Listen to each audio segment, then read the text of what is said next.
तुझे आजा, आजा प्रभु यीशु के दर आजा, जीवन मिलेगा तुझे आजा, आजा आजा आजा।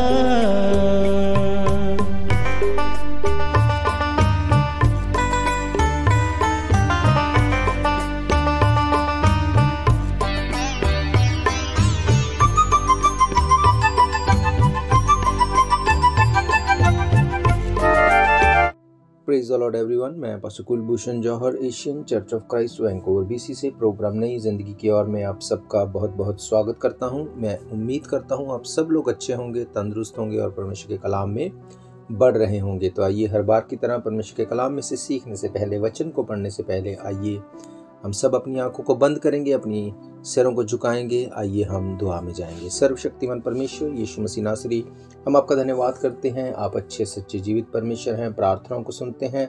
एक बार फिर से आपने हमें ये मौका दिया हम आपकी हुजूरी में बैठ सकें, वचन में से सीख सकें। खुदाबंद होने दे कि जब आज आपके वचनों में से हम सीखें, ये वचन जब खुलें, हमारी ज़िंदगी को नई ज़िंदगी के साथ जोड़ दें। कोई अंधकार की शक्ति इन वचनों के फ्रूट को चुरा ना सके। सुनने वाले अपने हर एक भाई बहन, बच्चे बुजुर्ग के ऊपर मैं आपकी दया, आपकी आशीष को मांगता हूँ। खुदावंद यीशु मसीह के सामर्थी नाम से हम मांगते हैं, आमीन आमीन हालेलुया। तो मैं स्वागत करता हूँ आप सबका प्रभु यीशु मसीह की हजूरी में। तो जैसे बीते हफ्ते में हमने देखा पाम संडे के बारे में, प्रभु यीशु मसीह ने कैसे यरूशलेम में विजयी प्रवेश किया। हमने देखा था कि कैसे यीशु मसीह ने ना सिर्फ यरूशलेम में प्रवेश किया पर विजयी प्रवेश किया। कौन सी विजय? मौत के ऊपर जीत प्राप्त कर चुकी विजयी। मेरे प्रियो, आज हम उसके आगे देखेंगे कि जब यीशु मसीह यरूशलेम में एंटर हो चुके थे, उसके बाद कैसे उनको पकड़वाया गया, कैसे उनके ऊपर ताड़ना पड़ी, कैसे उनको कोड़े मारे गए, उनके सर पे कांटों का ताज रखा गया, उन्हें सलीब की मौत को दिया गया, वो मर गए, गाड़े गए और कैसे तीसरे दिन मुर्दों में से जी उठे। तो जैसे कि हम लोगों ने अभी गुड फ्राइडे को सेलिब्रेट किया, अब हम ईस्टर को सेलिब्रेट करने जा रहे हैं। तो आज हम परमेश्वर के कलाम में से जी उठे यीशु मसीह के बारे में बात करेंगे। हम बात करेंगे क्यों यीशु मसीह को इस ज़मीन के ऊपर आके मरना पड़ा, कैसे वो जी उठे और कैसे यीशु मसीह के जी उठने के द्वारा हमारी लाइफ के ऊपर क्या प्रभाव आता है, क्या इफेक्ट आता है। हालेलुया।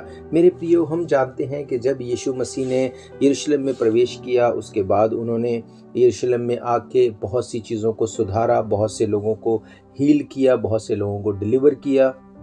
बाइबल बताती है कि ये सब चीज़ों को करने के बाद उन्होंने अंतिम भोज यानी लास्ट सपर अपने चेलों के साथ किया। वहाँ पे उन्होंने रोटी ली, वहाँ पे उन्होंने रस लिया और उन्होंने इस बात को बताया कि ये रोटी नहीं, ये मेरी देह है, ये रस नहीं, ये मेरा लहू है।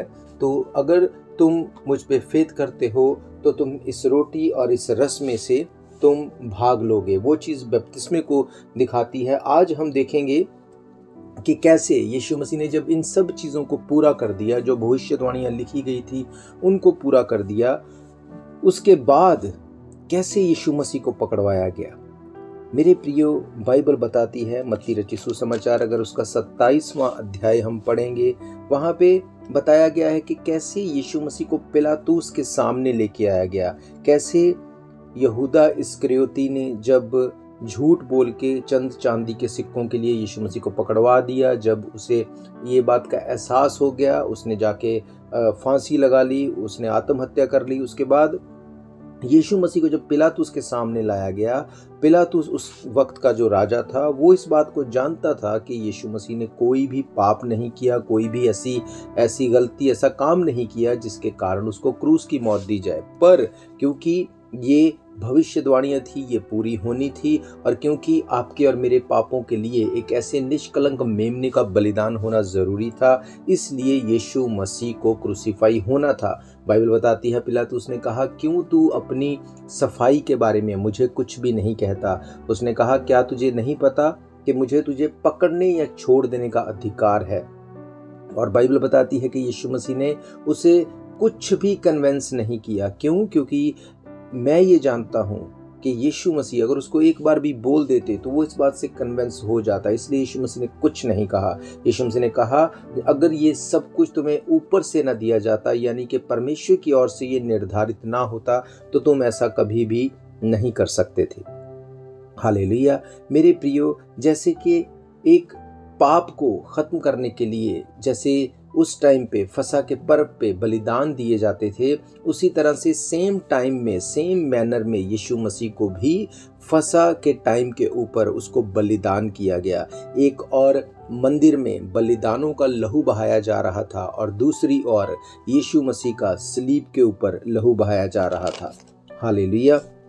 मेरे प्रियो, यीशु मसीह हमारे गुनाहों के लिए मर गए, हमारे गुनाहों के लिए गाड़े गए और हमारे ही गुनाहों के लिए तीसरे दिन मुर्दों में से जी उठे। जब यीशु मसीह को सब कुछ को साइड पे रख के, क्योंकि उसके विरोध में कुछ भी साबित नहीं हुआ था, सब कुछ को साइड पे रख के जब उन्हें सलीब की मौत को देने के लिए उनको सलीब के ऊपर चढ़ा दिया गया, उनके हाथों पाँव में कीलें ठोक दी गई, उनको उनके शरीर के ऊपर उन कोड़ों को मारा गया जिनके वसीला से हम बीमारियों से छूटते हैं, उनके सर के ऊपर कांटों का ताज रखा गया ताकि हम उन ऊंट कटारों, उन बीमारियों से, उन ट्रबल से छूट जाएं।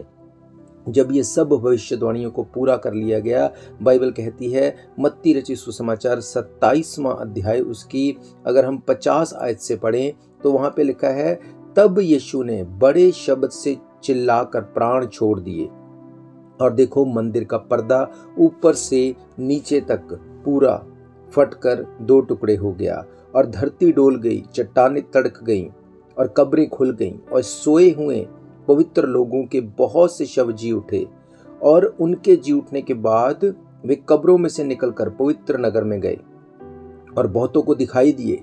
तब सूबेदार ने जो उसके साथ थे, जो यीशु का पहरा दे रहे थे, भूकंप और जो कुछ हुआ था उसे देखकर इस बात से बहुत ज्यादा डर गए और कहा, सचमुच ये परमेश्वर का पुत्र था।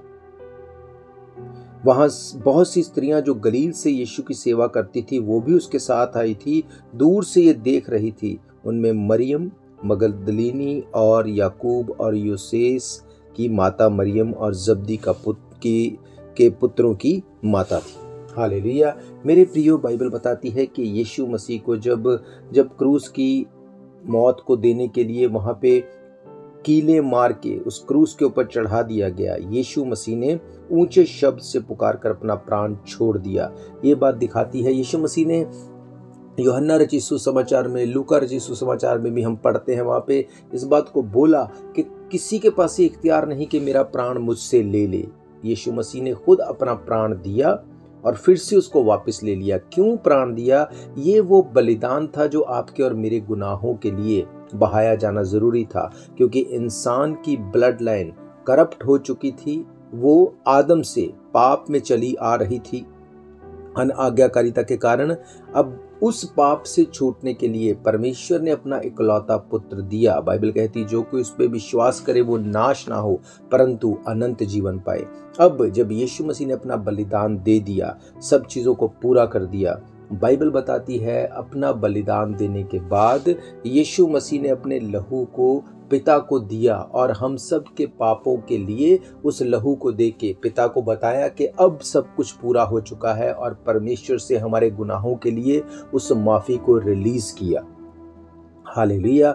मेरे प्रियो, ये सब चीज़ों को कर दिया। बाइबल बताती है कि डेविल ने यीशु मसीह को बहुत उकसाया, बहुत उसको हार्ड टाइम दिया कि उसको क्रूसीफाई किया जाए, पर डेविल इस बात को नहीं जानता था कि जब यीशु मसीह जी उठेगा तो उसका ये सारा प्लान खत्म हो जाएगा, खराब हो जाएगा। अगर डेविल इस बात को जानता कि अगर यीशु मसीह जी उठेगा तो सब पापों से क्षमा हो जाएगी, तो कभी उसको मरने ना देता। मेरे प्रियो, आज भी जब हम यीशु मसीह के उस बलिदान के ऊपर फेथ करते हैं, हम हमारे गुनाहों से छूट जाते हैं। अब जब यीशु मसीह ने अपना बलिदान दे दिया, जब यीशु मसीह को गाड़ दिया गया, जब यीशु मसीह तीसरे दिन मुर्दों में से जी उठे, अब ये हमारी लाइफ के ऊपर कैसे प्रभाव डालता है, कैसे इफेक्ट करता है, मैं आपको बताना चाहता हूं कि अगर यीशु मसीह जी उठे तो उससे हमें क्या फायदा अगर हम अपनी लाइफ में नहीं जी उठे।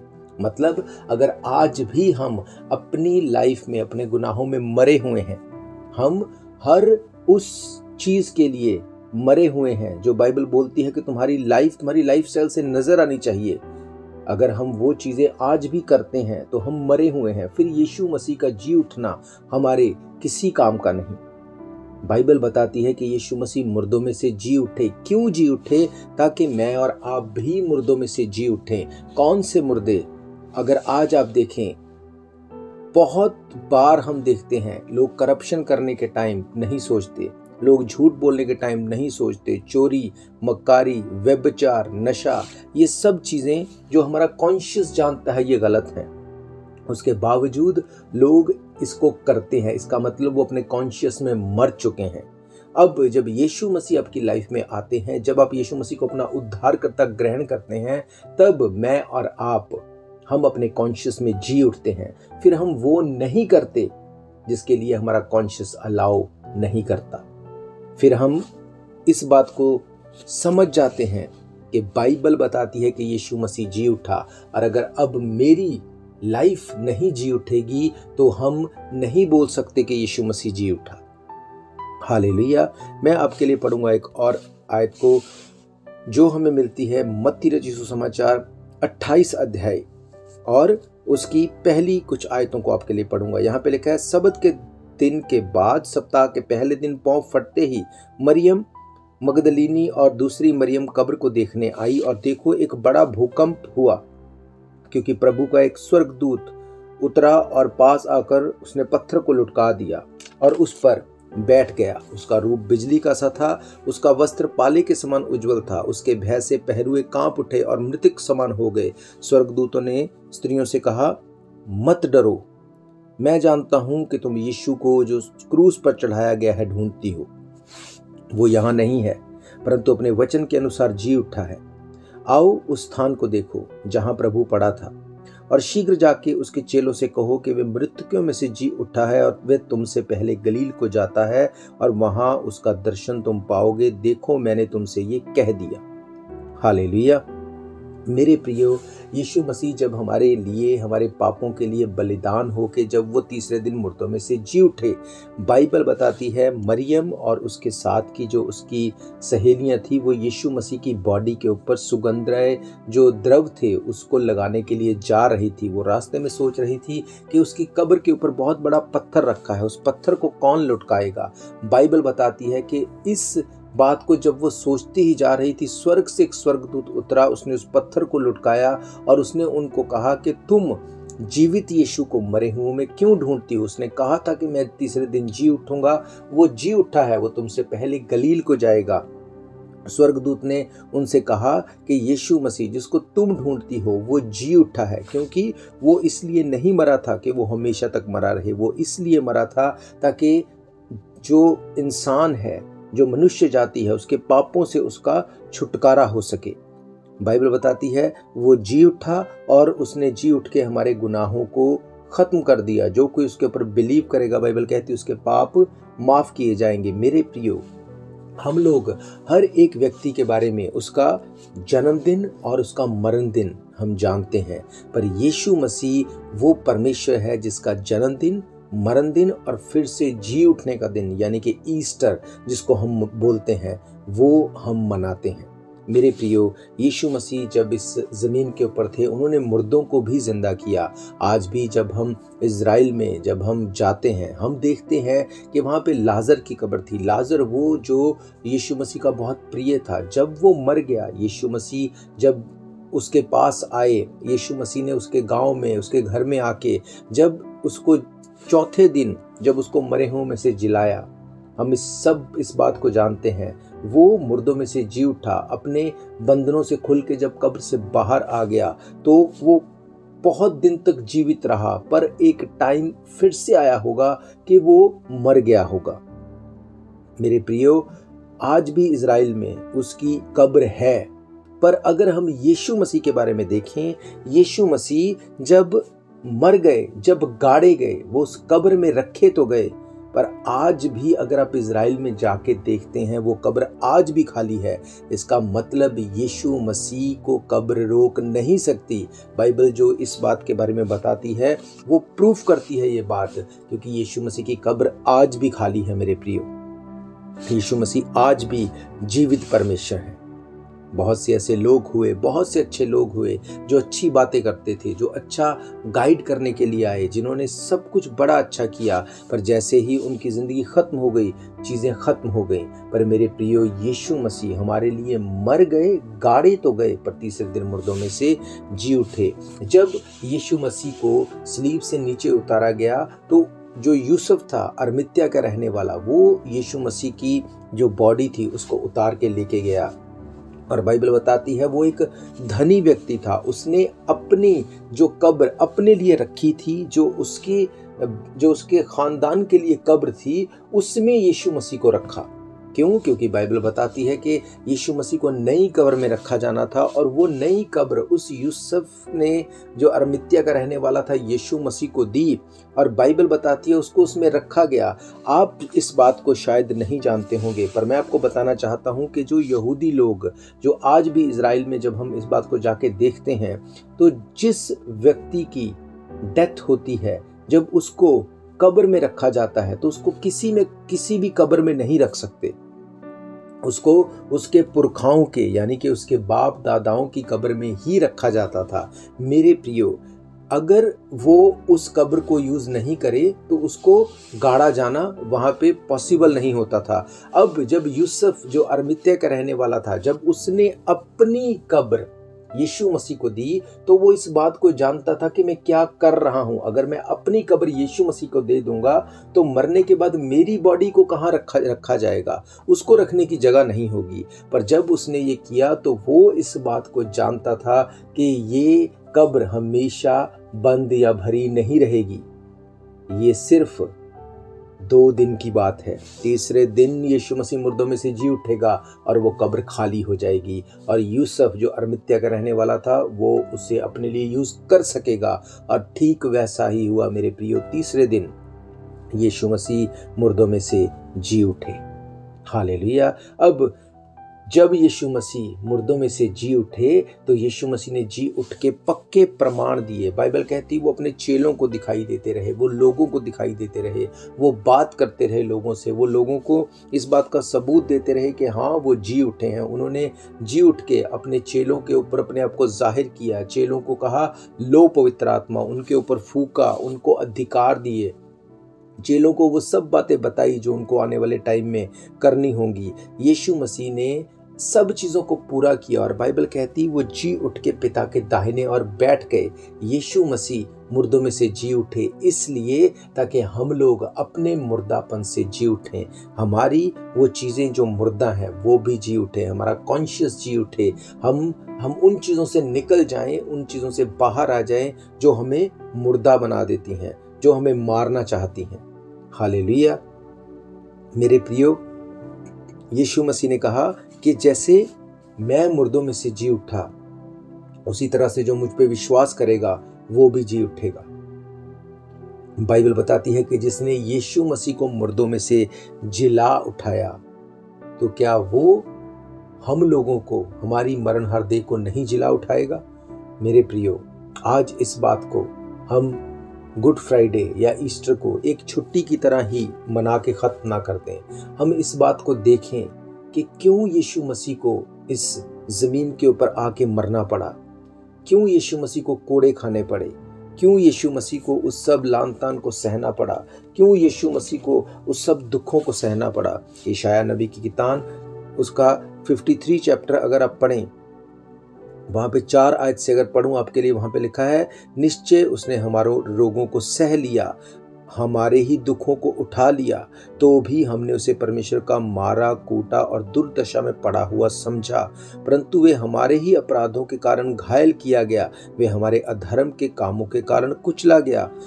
हमारी ही शांति के लिए उस पर ताड़ना पड़ी और उसके कोड़े खाने से हम चंगे हो गए। हम तो सब के सब भेड़ों के समान भटक गए थे, हम में से हर एक ने अपना अपना मार्ग लिया और यहोवा ने हम सबों के अधर्म का बोझ उसके ऊपर डाल दिया। हालेलुया। मेरे प्रियो, यशायाह ने बताया कि उसने हमारे रोगों को सह लिया। हम रोगों से छूट जाएं, बीमारियों से छूट जाएं, दुर्दशा से छूट जाएं, इसलिए उसने उन रोगों को सह लिया। बाइबल बताती है कि उसका चेहरा पहचाना नहीं जाता था उस वक्त में। क्यों? क्योंकि वो बहुत सुंदर था, पर जब उसके सर के ऊपर कांटों का ताज रखा गया, उसको कोड़े मारे गए। एक कोड़ा एक टाइम में 50 से 100 ग्राम मांस बाहर खींच लेता था। उसकी पीठ एक्सपोज हो चुकी थी, इतने कोड़े उसको मारे गए, उसकी पीठ की हड्डियां नजर आ रही थी, इतनी ताड़ना उसको दी गई। क्यों उसने इन सब चीजों को किया? यशायाह कहता है कि हमारे अपराधों के कारण उसको घायल किया गया, हमारे अधर्म के कामों के कारण वो कुचला गया, हमारी ही शांति के लिए उसके ऊपर ताड़ना पड़ी। उसके कोड़े खाने से हम चंगे हो जाएं। मेरे प्रियो, आज हम शांति ढूंढने के लिए क्या कुछ नहीं करते, पर क्या आप जानते हैं यीशु मसीह शांति का राजकुमार है। जब हम यीशु मसीह के पास आते हैं, वो हमें पीस, वो हमें शांति देने का वायदा करता है। यीशु मसीह ने कहा, बोझ से दबे हुए लोगों मेरे पास आओ, मैं तुम्हें विश्राम दूंगा। अगर यीशु मसीह जी ना उठता तो वो हमें विश्राम नहीं दे सकता था। मेरे प्रियो, यीशु मसीह के जी उठने की वजह ये थी, उसका कारण ये था कि वो चाहता था कि हम बच जाएं। परमेश्वर ने जगत से ऐसा प्रेम किया कि उसने अपना इकलौता पुत्र दे दिया, ताकि जो कोई उसके ऊपर विश्वास करे वो नाश ना हो परंतु अनंत जीवन को पाए। हालेलुया। मेरे प्रियो, हम गुड फ्राइडे मनाते हैं, हम ईस्टर मनाते हैं, पर क्या आप जानते हैं ये गुड फ्राइडे क्यों गुड हो गया? क्योंकि उस दिन यीशु मसीह को सलीब के ऊपर उस सलीबी मौत को सहना पड़ा, क्योंकि उसने हमारे दुखों के लिए उस सलीब को जो हमारे लिए तैयार की जानी थी अपने ऊपर ले लिया। उन कोड़ों को जो हमें पड़ने थे उसने अपने ऊपर ले लिया। उस लान तान को, उस सारे दर्द को जो हमारे लिए रखा था अपने ऊपर ले लिया। बाइबल कहती है वो मुर्दों में से तीसरे दिन जी उठा और आज भी पिता के दाहिनी ओर बैठा है। वो आज भी जीवित है, आपके और मेरे लिए दुआएं करता है। हालेलुया। मेरे प्रियो, इस ईस्टर को हम सिर्फ एक छुट्टी करके ना मनाएं। इस ईस्टर को हम सिर्फ इस तरह से ना देखें कि हाँ आज एक और दिन, एक और लॉन्ग वीकेंड हमें मिल गया।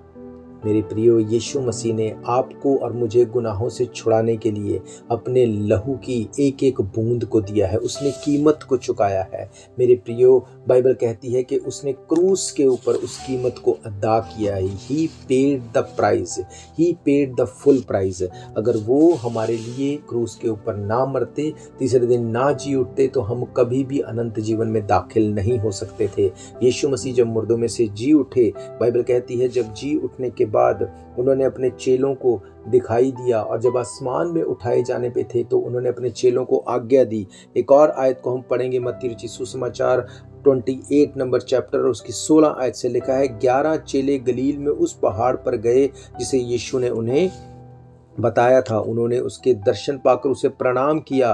किसी किसी को संदेह हुआ। यीशु ने पास आकर कहा, स्वर्ग और पृथ्वी का सारा अधिकार मुझे दिया गया है, इसलिए तुम जाओ, सब जातियों के लोगों को चेला बनाओ और उन्हें पिता, पुत्र और पवित्र आत्मा के नाम से बपतिस्मा दो, और उन्हें सब बातें जो मैंने तुम्हें आज्ञा दी है माननी सिखाओ, और देखो मैं जगत के अंत तक सदा तुम्हारे साथ हूँ। हालेलुया। मेरे प्रियो, यीशु मसीह ने अपने आप को जब चेलों के ऊपर जाहिर किया, उसने पक्के प्रमाण दिए, प्रूफ दिए। थोमा रसूल जो बोलता था कि मैं नहीं मानता कि यीशु मसीह जी उठा, यीशु मसीह ने कहा, मेरे पंजर में हाथ डाल के देख, मेरे हाथों में जहाँ पे कीलें लगी थी वहाँ पे अपनी उंगली डाल के देख, मैं वही हूँ, मैं वही हूँ जिसको क्रूस की मौत को दिया गया और जो जी उठा। जी उठने के बाद यीशु मसीह ने कहा, मेरे पास आओ, मैं तुम्हें विश्राम दूंगा। यीशु मसीह ने कहा, बोझ से दबे हुए लोगों मेरे पास आओ। आज भी अगर हम बोझ में दबे हुए हैं, आज भी अगर हम पाप में दबे हुए हैं, आज भी अगर हम स्ट्रगल में हैं, खुदाबंद यीशु मसीह कहते हैं मेरे पास आओ। I paid the price, I paid the full price. खुदाबंद ने हमारे गुनाहों के लिए जो पाप हमने आदम से चले आ रही उस ब्लड लाइन के द्वारा लिए, उससे छुड़ाने के लिए ही पेड द फुल प्राइस। उसने अपने बॉडी के लहू का एक एक कतरा दे दिया। बाइबल कहती है जी उठने के बाद जब उसने अपने चेलों को को जाहिर किया अपने आप को, तो चेलों को उसने कहा कि मैं भूत नहीं हूँ, भूत में हड्डी और मांस नहीं होता। उसने ये बात कह के ये बताया कि मुझ में हड्डी भी है और मांस भी है। पर यीशु मसीह ने ये नहीं कहा कि भूत में हड्डी, मांस और लहू नहीं होता। क्यों लहू नहीं होता, ऐसा क्यों नहीं कहा? क्योंकि वो लहू उसने सलीब के ऊपर बहा दिया। एक एक कतरा आपके लिए और मेरे लिए यीशु मसीह ने बहाया, ताकि आप और मैं गुनाहों से छूट जाएं, आप और मैं उस हालात से निकल जाएं, हमारी मुर्दा चीज़ें जीवित हो जाएं, हम अपने मुर्दापन से, अपने मरे हुए हालात से छूट जाएं। हालेलुया। मेरे प्रियो, अगर आज आप ईस्टर सेलिब्रेट कर रहे हैं तो अपने आप से आप इस बात को पूछिए कि क्या आप भी जी उठे हैं? क्या आपने पुराना मनुष्यत्व, जो कुछ आपका खराब हो गया था, उसको छोड़ के आप उसमें से जी उठे हैं? अगर आप जी नहीं उठे तो आप आज इस प्रार्थना को मेरे पीछे दोहराइए, अपने पापों से तौबा कीजिए, जी उठे यीशु मसीह के ऊपर बिलीव कीजिए। वो आपके गुनाहों को माफ करेगा और आपको स्वर्ग में जाने का अधिकारी बनाने में सामर्थी। हालेलुया। आइए अपने सरों को झुकाएंगे, अपनी आंखों को बंद करेंगे, हम प्रार्थना करेंगे। आप इस प्रार्थना को मेरे पीछे दोहरा सकते हैं। सर्वशक्तिमान परमेश्वर यीशु मसीह नासरी, हम आपका धन्यवाद करते हैं। आप अच्छे सच्चे जीवित परमेश्वर हैं। आपने हमारे लिए सलीब के ऊपर अपनी जान को दिया। हम बीमारियों से छूट जाएं, इसके लिए अपने कोड़ों को खाया। हम ट्रबल से, हम इन सब बीमारियों को अपनी लाइफ से हम डिस्कनेक्ट कर दें, इसलिए अपने कांटों का ताज लिया। खुदावंद, हम अपने गुनाहों से, अपने पापों से छूट जाएं, इसलिए आपने अपने लहू को बहाया। आपने उस क्रूस के ऊपर उस लहू को बहा के, उन कीलों को अपने हाथ और पैरों में ठुकवा के, उस सलीब के ऊपर उस सारे उद्धार के काम को पूरा किया। खुदावंद, मैं इस बात के ऊपर फेथ करती हूँ। आप मेरे गुनाहों के लिए मर गए, गाड़े गए और तीसरे दिन मुर्दों में से जी उठे। खुदावंद, मैं आपको अपना उद्धारकर्ता ग्रहण करती हूँ। आप हमें अपने बेटे और बेटियां होने का अधिकार दें। यीशु मसीह के सामर्थी नाम से हम मांगते हैं, आमीन आमीन। हालेलुया। मेरे प्रियो, मैं प्रभु यीशु मसीह के नाम से आप सबको ब्लेस करता हूँ। यीशु मसीह ने जी उठ के अपने आप को पहलौठा, यानी कि पहला बेटा कहा, सबसे बड़ा बेटा। पहले वो इकलौता था, जी उठने के बाद वो पहलौठा हो गया। इसका मतलब अगर वो पहला है, बड़ा है, तो छोटे उसने हमें बनाने का अधिकार दिया। हमें उसने छोटे बेटे बेटियां, भाई बहन बनाया। ये बहुत बड़ा अधिकार उसने हमारी लाइफ के ऊपर दिया। आज ईस्टर के लिए मैं आप सबको बहुत बहुत कॉन्ग्रेचुलेशंस बोलता हूँ। जी उठे यीशु मसीह के नाम से आप सबको मैं ब्लेस करता हूँ। मैं आपको बताना चाहता हूँ, अगर आपका कोई भी क्वेश्चन है, कोई भी प्रेयर रिक्वेस्ट है, आप हमें कॉल करें। नंबर आप जानते हैं 7788922250। अगर आपकी कोई भी प्रेयर रिक्वेस्ट है, तब भी अपनी प्रार्थना को आप हमें भेज सकते हैं सेम नंबर के ऊपर। हम मिलकर आपके लिए दुआ करेंगे, आपकी ज़िंदगी सेम नहीं होगी। और अगर आप इन पर्सन चर्च में आके ईस्टर की सभा को अटेंड करना चाहते हैं या संडे की सभा को अटेंड करना चाहते हैं, मैं आपको बताना चाहता हूँ, हर इतवार हम दोपहर 1 बजे परमेश्वर के भवन में मिलते हैं। एड्रेस आप जानते हैं, 660 east 51st Avenue, Vancouver, BC। Hallelujah. तो मेरा ये विश्वास है, ये वचन आपकी ज़िंदगी में काम करेंगे। हम फिर मिलेंगे प्रभु यीशु मसीह की हजूरी में। तब तक के लिए आप सबको प्रेज द लॉर्ड, जय मसीह की। God bless you all. शायद ये मौका होगा आखिरी, तुझको बुला रहा है नासरी। धोखा ही धोखा संसार है, प्रभु यीशु का सच्चा प्यार है।